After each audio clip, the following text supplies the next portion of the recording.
Today, I'm joined by Timothy, who has set up an entire website and YouTube channel with the idea of teaching Penang Hokkien to the world. And I always find this a fascinating thing when people take on the challenge of trying to create resources for a language that deserves more of a voice and that maybe is not supported through the usual channels for commonly accepted lingua francas within a nation or a country.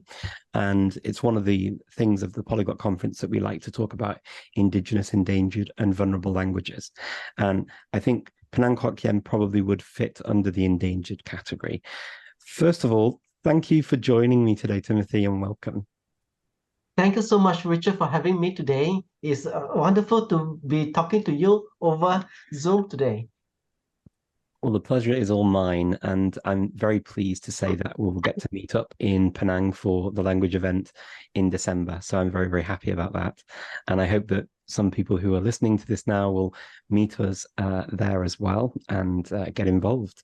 So thank you for speaking to me now and also for agreeing to come to speak in Penang as well in person. So tell me, how did all this start with your journey with Penang Hokkien? What's your link to Penang Hokkien? My mother tongue is Penang Hokkien. My mother is Hokkien. However, my father is Thai Chinese. Thai Chinese would be a form of Cantonese. In Penang, we are Chinese people that came from southern China, and we comprise predominantly we are Hokkien people. But within Hokkien, there is the Zhangzhou Hokkien people, the Quanzhou Hokkien people, and the Xiamen Hokkien people. And on top of that, there's the Cantonese, the Teochews, Hakkas, Teochew, Hakka, Thai Chinese, Fuzhou, and Hainanese. But all of us have been using Penang Hokkien as our lingua franca. Even the language has been in this region predating the establishment of Penang in 1786. So it has been around even before Penang was established. And it was brought over a very long time ago by Hokkien refugees who settled on the northern part of the Malay Peninsula. In Penang, Penang Hokkien is our lingua franca among the Chinese. It's the language that we use, whether we are in the market or anywhere. That's the language that we use. And it has also become our home language. Myself, to be exact, I'm Thai Chinese, but I don't speak Thai Chinese. I wish I know. I wish I had the opportunity to learn that. But my father doesn't know Thai Chinese either, so he doesn't speak it. We use Penang Hokkien as our language. So in Penang today, you can say that there are many endangered languages. You can say Thai Chinese, Cantonese, Teochew, Hakka, and so on and so on and so on. And of all of them, the most common of them all is Penang Hokkien. And it happens to be that Penang Hokkien is the only one that I know, and it has been my home language that I have been using it since small. And so that is the one which I am working to preserve, because even among all those other languages, Penang Hokkien itself is endangered. It's endangered in this present age for many, many reasons. And one of the major reasons is that it has always been a spoken language. It doesn't have a writing system. And when it doesn't have a writing system, when we speak in Penang Hokkien and we want to transition into using Facebook or WhatsApp or anything, those are all written mediums. So we have to transition into using a language that can be written. And then if you were to transition back and forth in that way, eventually you're going to stick with a language that you are able to use in written form as well as in spoken form. And so Penang Hokkien is losing out on that. And when Penang Hokkien is losing out on that, particularly among the younger generation, where they have to grapple with so many languages to learn at once, they may as well prioritize on learning the ones that they are going to use most of the time. Yeah. Yet, Penang Hokkien is our identity, it's our culture and our heritage. So if we lose it, we have lost a major part of ourselves. So Mhm. to me, this is very important to me. I am a person who do value my identity very Mhm. much, and I want to celebrate this identity, not only with the people around me, but with the people all over the world. And I'm so glad that nowadays with the internet, I am able to do exactly that. That's And wonderful. if you were to ask me how I get started in doing it kind of snowballed because I have always been interested in Penang Hokkien, and as a social media influencer, as a blogger and a YouTuber, I've always been inquisitive about things. So eventually, I'm inquisitive about the language that I use at home, and I find that we are not doing it in a way that can sufficiently save the language, or rather, the majority of the people around me do not know the language enough to do anything about it. And for myself, I love research. I love to read things up and find out things. And so I am in a very well positioned place to do something about Penang Hokkien.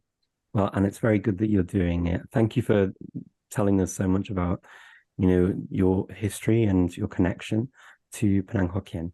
And there will be people listening here and saying, well, you've got all these different Chinese, and people talk about Chinese dialects. Now, there are many languages where people talk about dialects, creoles, whether it's a language, whether it's a dialect.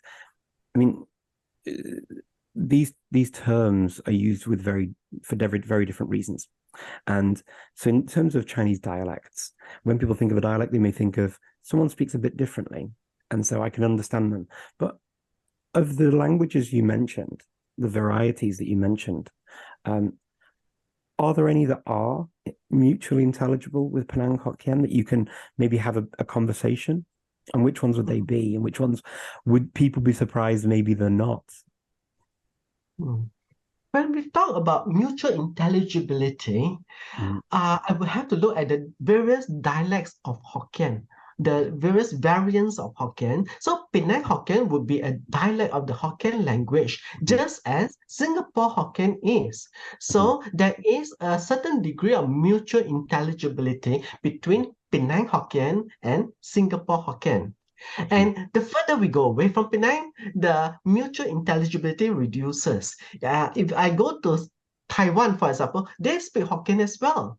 However, the amount of intelligibility between their Hokkien and mine is much lower. Uh, on the TV, we have channels where we have shows in Taiwan, from Taiwan. So you can view Taiwanese Hokkien the whole day if you want to. And also that also is, for me, there is good and bad of that, because I'm also fearful of cultural imperialism, that the words and the way they speak in Taiwan will creep into how we speak, and it will erode how we are using our Hokkien, especially if people forgot how we use our language and they adopt something else of that. But we do see the differences between Penang Hokkien and, for example, Taiwan Hokkien. mhm. And Taiwan Hokkien is on a much stronger position because there are so many people working on it. Over in Penang, we have so many other languages that we can use, like Mandarin and English and so on. So Mhm, it is very easy for us to discard this language. So mhm, that's why it's vital for me to do something, to put a stamp and say, let's celebrate our language mhm. and let's make it something that we can be proud of. Absolutely.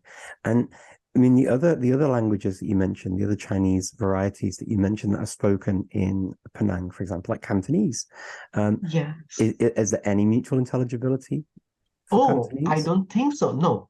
If No. I don't speak Cantonese, and therefore I don't understand Cantonese. So there Uh, is no mutual intelligibility between Cantonese and Hokkien. A person, if you go a few hundred kilometers down to Ipoh, from Ipoh southwards is all Cantonese.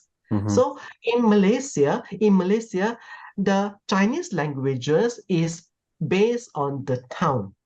mhm, And if you study the history of the town, then you will understand why in this particular town we use Penang Hokkien. If we go to Klang, for example, it is a Quanzhou-based Hokkien, which is slightly different from our Hokkien, but is more towards Singapore Hokkien.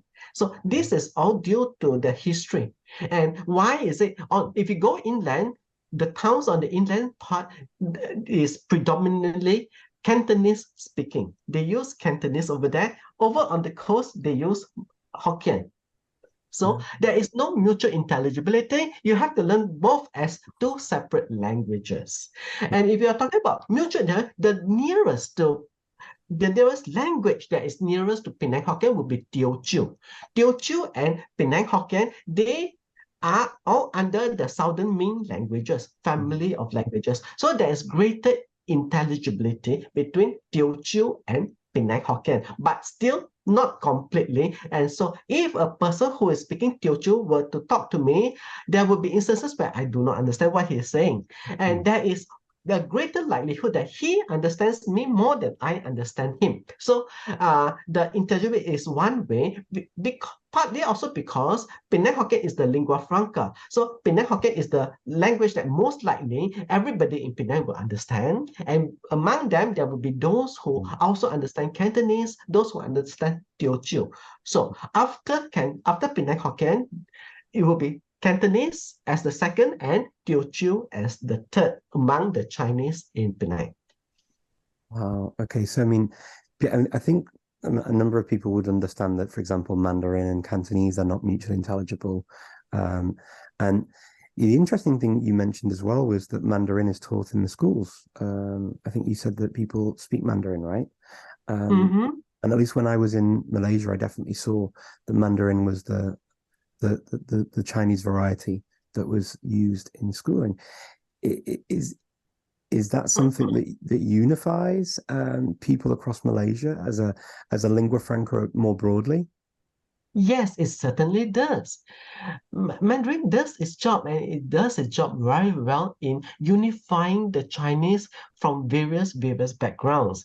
So instead of having a Tower of Babel where every Chinese person speaks his own language and you have to learn maybe 6 different Chinese languages to speak with everybody across Malaysia, you learn Mandarin, and that alone will help you. That will be the shortcut to speaking to all the Chinese in Malaysia, considering that the majority of the Chinese are educated in Mandarin. So at the very least, aside from English, everybody learns English as well. So aside from English, Mandarin will be the other language that most of the Chinese would be able to understand. Okay. And when you said you obviously people weren't writing Penang Hokkien. And so when you were looking at putting together a way to write on paper or type the language that you speak, how did you come about doing that? Did you do something like, for example, you see a number of adaptations of either the traditional Chinese characters or the simplified Chinese characters, or did you go for something else? Okay, when I decided that we need a writing system for Penang Hokkien, it is immediate that I decided we are not going to use Chinese characters. The reason is Chinese is only taught and predominantly among the Chinese in Malaysia. From the get-go, I want this language to be accessible to all Malaysians and, if possible, to outsiders, foreigners as well. And so I have decided that Romanization is the way forward. It is much easier because with Romanization, to a great extent, it encapsulates the pronunciation. The Chinese characters is such that while it is very good in encapsulating the meaning, impregnating the meaning into the character, but it is mute. It doesn't tell you how to pronounce that word. And so it is very challenging. I want to lower the bar as far as I can go to make it a writing system that is easiest for everybody to learn, not only those who are Chinese educated. If I were to use Chinese characters to write Penang Hokkien, those who are Chinese educated will have a head start and an unfair advantage, while the rest of the people who are not Chinese educated, and I would say that the Chinese population in Malaysia is only about less than 30%. So if that's the case, then a writing system that is centric on Chinese would alienate more than 70% of the population. Yet, if that is the case, then it's so much harder to save this endangered language if I don't unlock it and make it available to as many people as possible. And as I've mentioned earlier, one of the reasons is to be able to encapsulate the pronunciation. So, romanization is the way to go. And having said that, I explored all the available romanized form for writing Hokkien that is available going back 200 years when the missionaries started doing the writing system for church romanization. And then it was later in about 2008 to 2012, the Taiwanese Ministry of Education partially adopted that to create the Taiwanese romanization for Taiwanese Hokkien. I look at what they were doing and try to get best practices from there.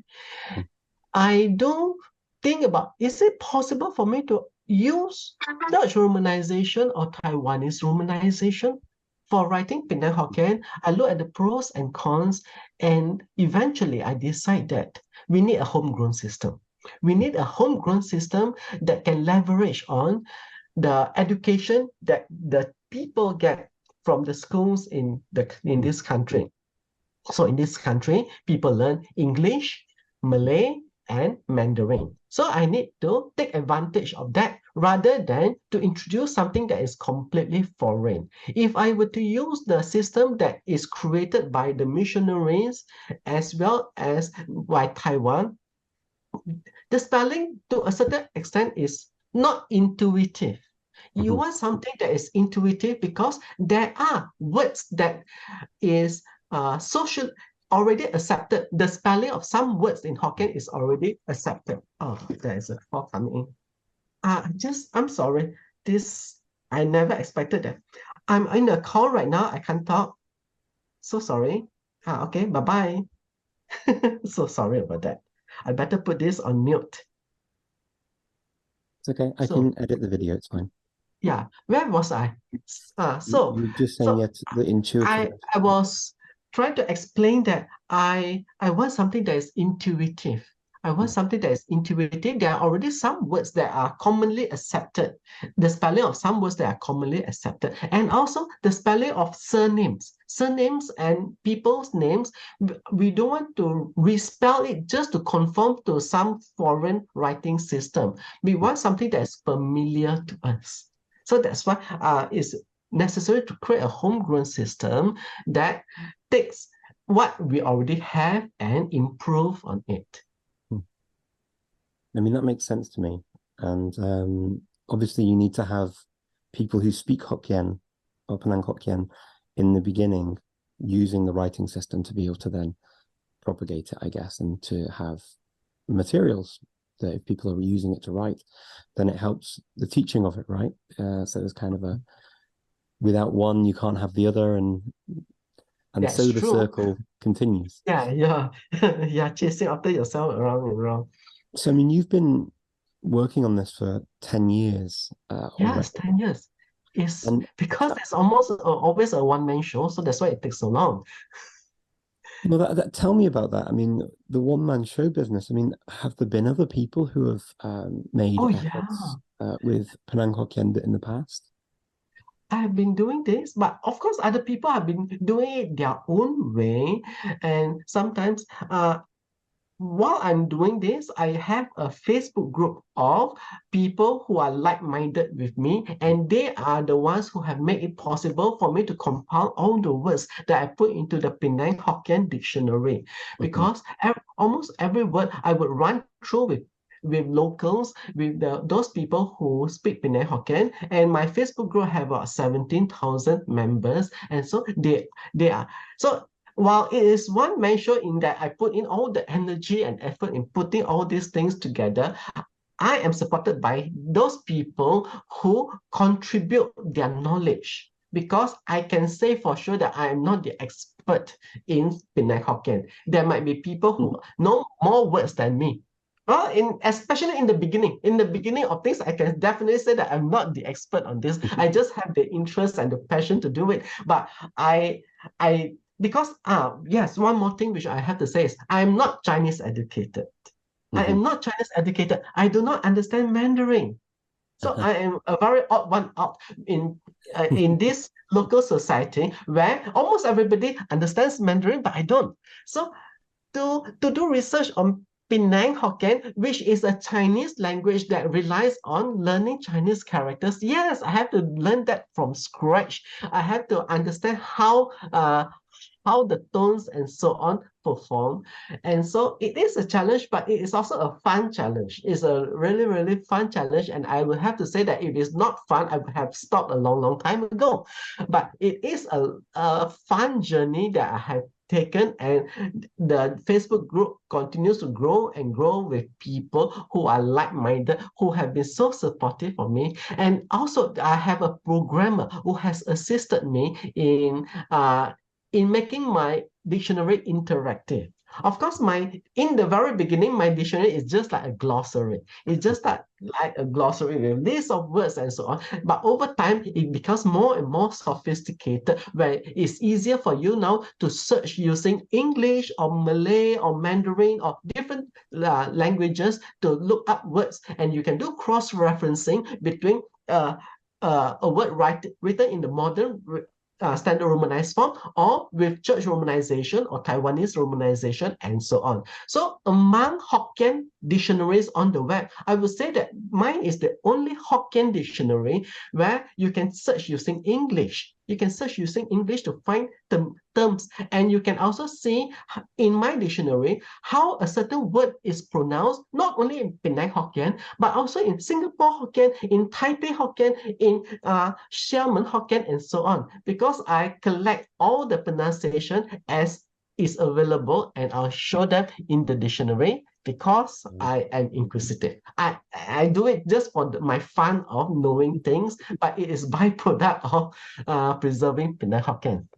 Oh, that's really, really nice. And obviously we'll link to these as well in the description, because I think it's important to have the resources shared with new people and new audiences. And in the beginning when you started, and what was that process like when you sat down and you thought, yeah, we need to do something for Hokkien. I need to do something for this language of mine. Of course, I tell How did that people, I start? think I'm going to do something. I'm going to do something about Penang Hokkien. I'm going to do something about Penang Hokkien.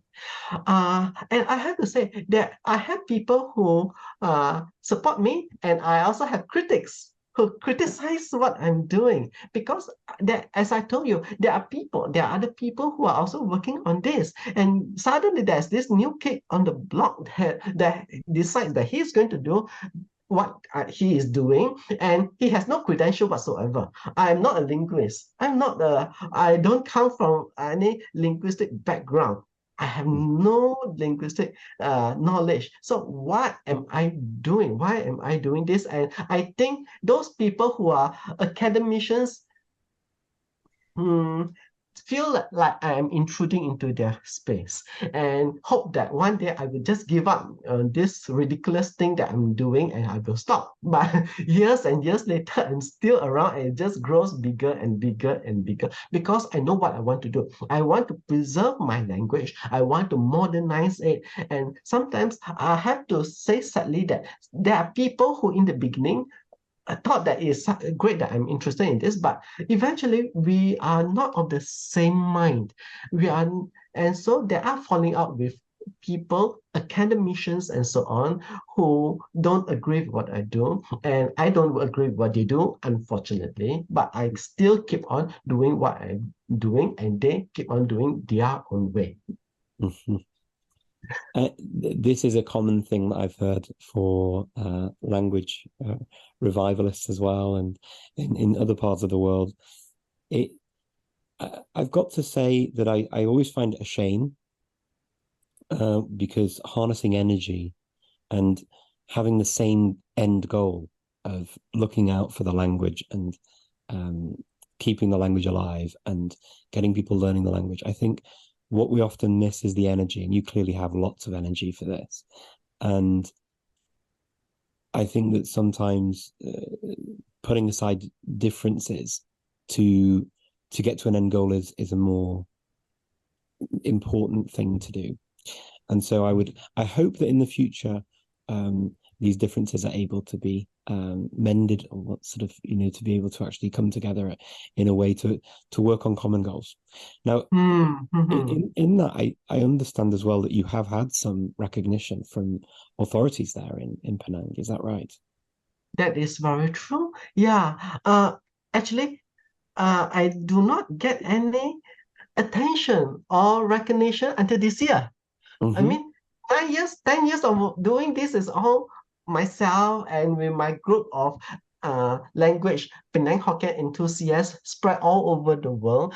And I never dreamed that one day the attention of the authorities will actually suddenly be turned to my direction. But yes, last month the Penang's chief minister decided to launch my dictionary. Actually, my dictionary has been around.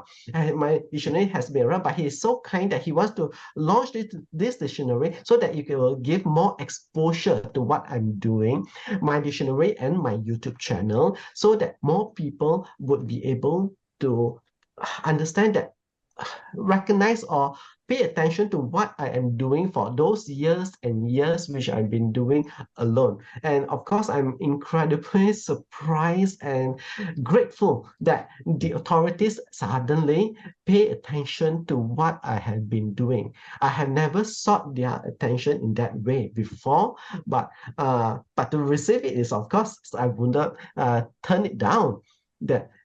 Because the more attention that I can give to Penang Hokkien, eventually it will give greater chance for the language to survive, well, to outlive me. That is what I want. That as long as I'm around, I want the language to still be around. Well, I mean, I think with the effort you've put in and the materials you're putting out there, I think you're well on your way to achieving those dreams. And I mean, when you got the recognition, and obviously with such a sizable Facebook group as well, 17,000 is not a small number of people. Do you have discussions with these people as well? For example, if you come across new words that maybe you didn't use in Penang Hokkien before and you want to include in the dictionary? Oh, yes, I do. There are a few ways that I can do that. One of them is I will ask them for definition, and sometimes I give them polls for them to select, because how do you pronounce this word? For example, do you pronounce it this way or do you pronounce it that way? As well? Because some words, some group of people pronounce it a certain way, and some people pronounce it a different way. And this is the result of having a spoken language, where if it's a spoken language and there's a distortion in pronunciation within a certain group, then eventually that is how a certain group will pronounce it, even within this small place called Penang itself. So there could be a neighborhood that pronounces it differently from somebody else. And if he moves out of that place and use that word, someone else will say, oh, we don't pronounce it that way. Where do you learn that? But later on, he will come across another person who pronounces it his way, and he's so happy that, oh, I'm not the only one I'm not mispronouncing it. Somebody else also pronounces it the same way. So those are things which I do my analysis to find out, and whatever I find out, it will go into the dictionary, and I try to describe it so that people understand, for this particular word, there might be more than one way to pronounce it, even in Penang itself, let alone elsewhere. Singapore will pronounce it in its own way, Taiwan will pronounce it in its own way, and China will pronounce it in its own way.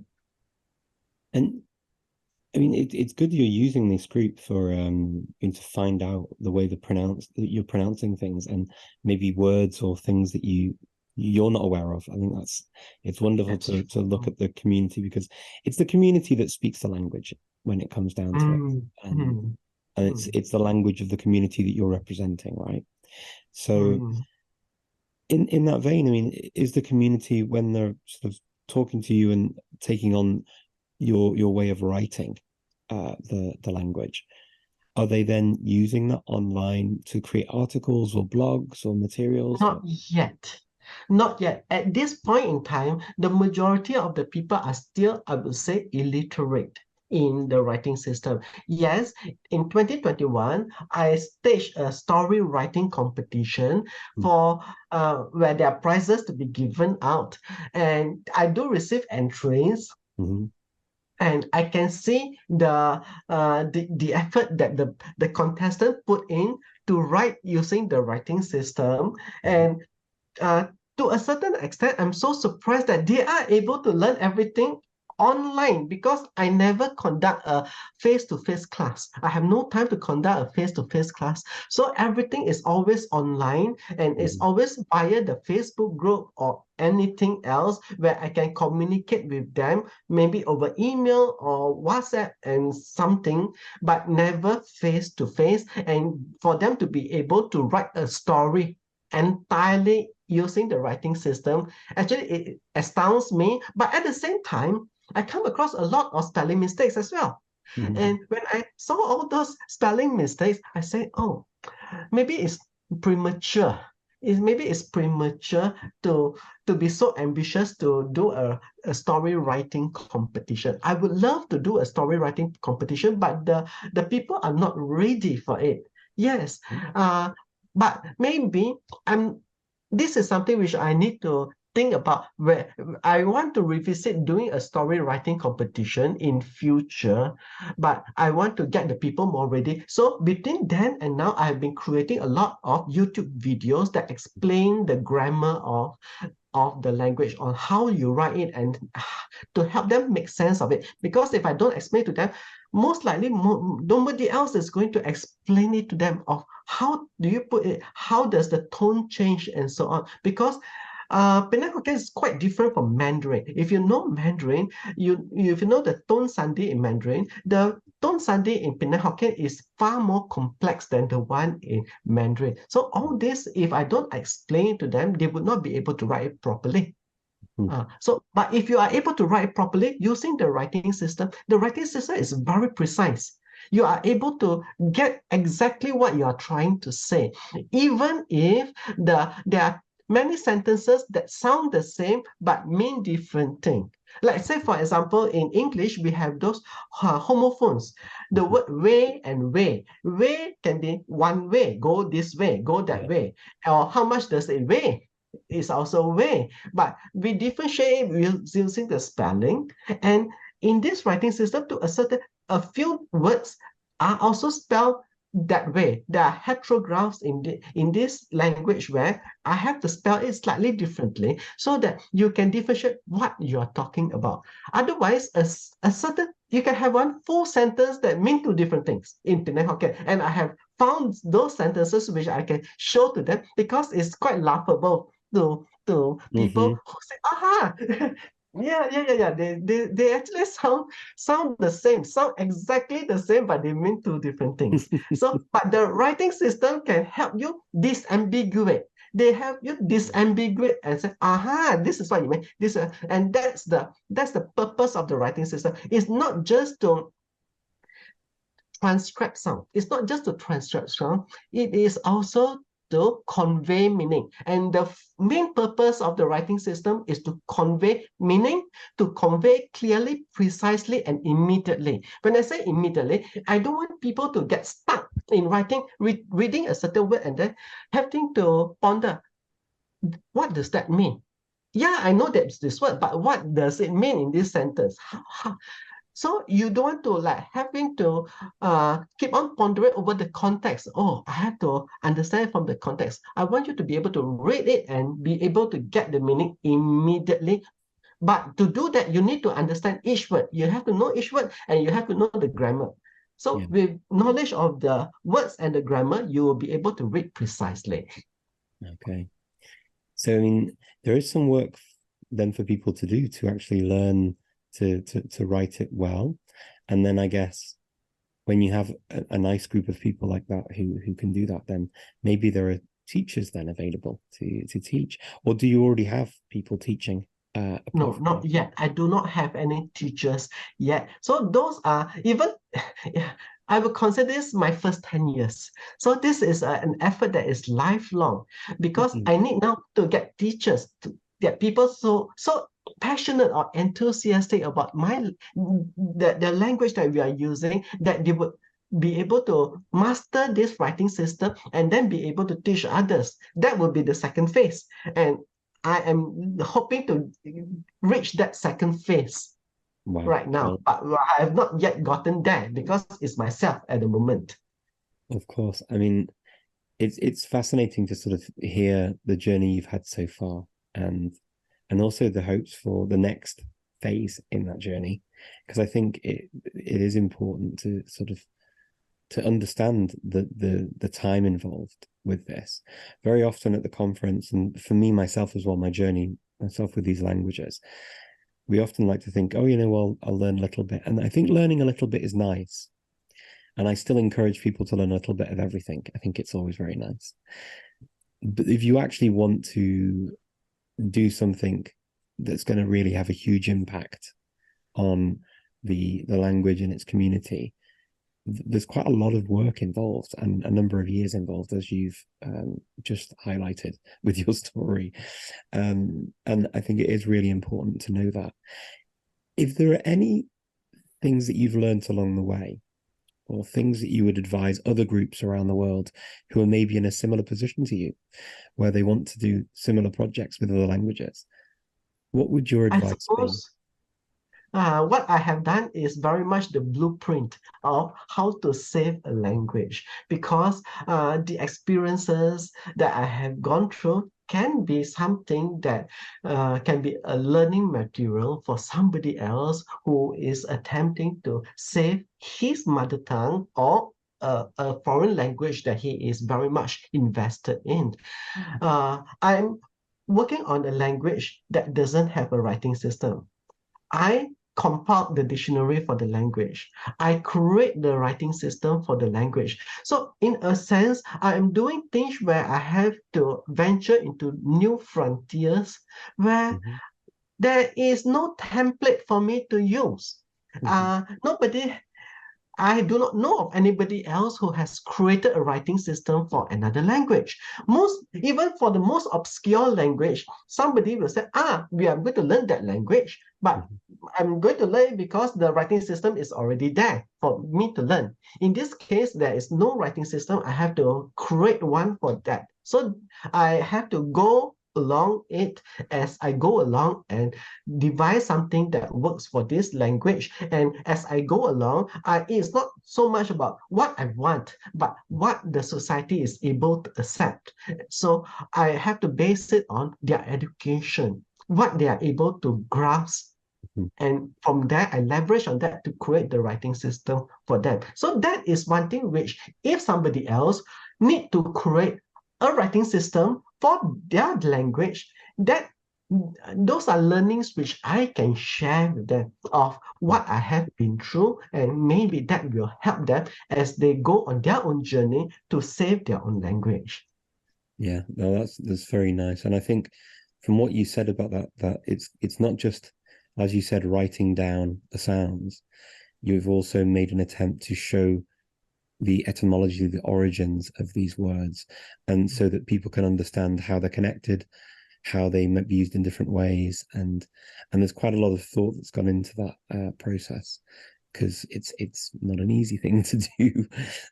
But I think, yeah, people can definitely take inspiration and look at what you've done as an example, and let us know how can people reach you.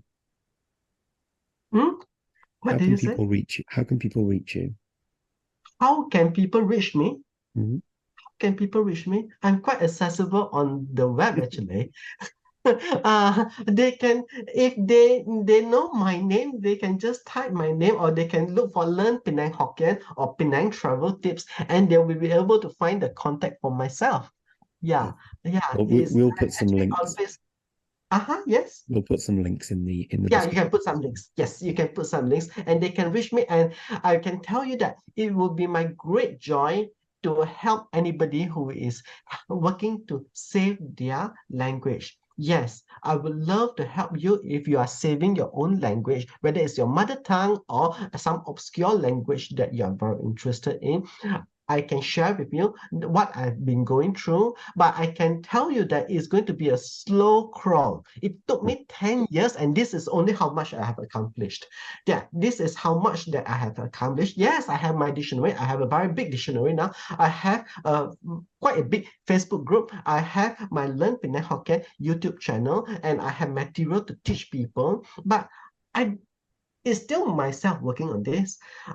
I wish I have a battalion of teachers teaching the writing system and so on and so on and so on. I wish that I can see people writing using my writing system. But aside from the story writing competition, is very much still myself and people in my Facebook group who are using the writing system. So it is still a very, very much long journey for me to take. So I am still at the first 10 years of this journey. So it's still a very long way. But that is the challenge that you have to shoulder if you want to save the language. Thank you so much, Timothy, for joining me today. And I look forward to seeing you again soon. Thank you very much. All the best.